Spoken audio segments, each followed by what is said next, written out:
Uy mga boss tropa, kamusta ang buhay-buhay? Second and third booking na nga natin to mga tropa. Baka kasi sawa na kayo sa first. Dito tayo ngayon sa McKinley mga tropa, pick up tayo sa Sinangag Express na mabagal. At ang isa naman 24/7 super healthy sa luxury residence. Parehas BGC ang deliver mga tropa sa pamasahe na 113 pesos. Plus tip pa yan na 20 mga tropa, ang cute ko raw kasi. Oras mga tropa ay 12 nun, may isang oras pa tayo sa planner para bumakbak, more booking please. Coffee bean ang next sa sunod mga tropa dito sa High Street Corporate Parking ka sa Basement 2 boy. Deliver natin mga tropa sa Buting Pasig sa layo na 3.6 kilometers. Pamasahin natin 73 pesos, pinalabas na tayo ng BGC, ang ingay ko daw kasi. Uy, sumabit si Shakey's. Buti na lang walang waiting, galing ba to sa cancel ma'am? Hatid natin mga tropa sa Pateros sa Arellano University, ay mali sa Arellano Store pala.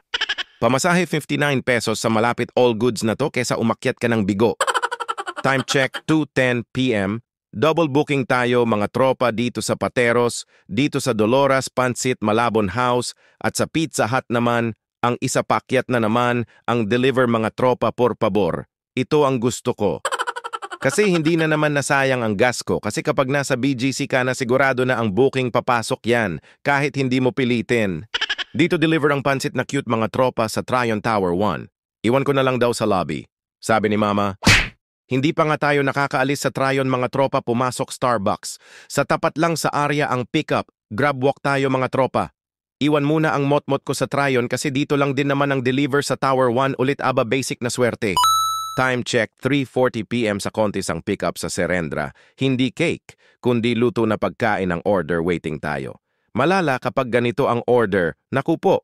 Deliver sa Pana Village, malapit sa Wildcat ang lugar na walang kalubak-lubak. Check mo na lang. Paglabas ang mot-mot mo. Sisighoray naman ang kasunod pick-up dito sa Market mga tropa.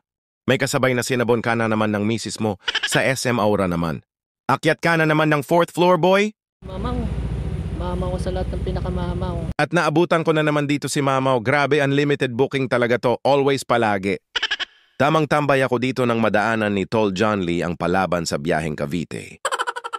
At ayon, after 1 year later, pinasukan din sa Vista Mall ng double, hindi na ako namigay sa pagkakataon na to.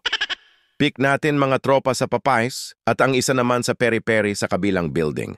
Deliver neto mga tropa parehas sa Acacia Estates sa pamasahe na 136 pesos at nabigyan pa tayo ng tip ni Sir ng 100 pesos. Thank you, Sir. At grab pay give ang pumasok sa loob ng Acacia Estates, deliver sa Barangay Wawa, biyaheng pauwi ng mga tropa. Salamat sa panunood at suporta mga boss, tropa, ride safe, broom.